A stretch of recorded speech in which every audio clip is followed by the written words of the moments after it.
Today we're going to show how to install the high strain quick loop insulator. You can either thread it through and put it over the post or wrap it around then thread it through. It tends to want to slide down, so we'll put a staple in just to keep it in the right position there.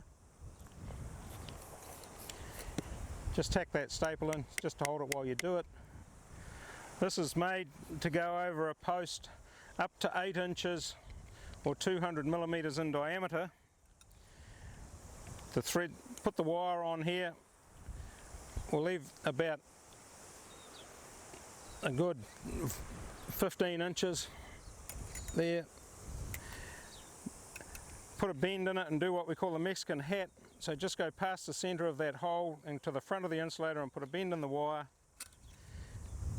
and bend on the other side, so we get what you call that Mexican hat. Now we can thread that through, cross it in the front. That's ready to tie off.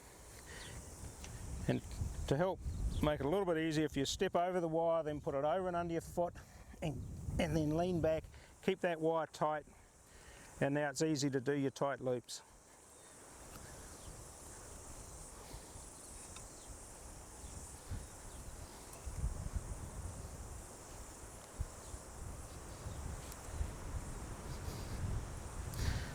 Crank's getting a bit close, just make it longer.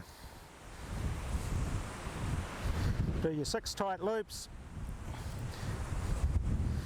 then we can break it off if it needs breaking off.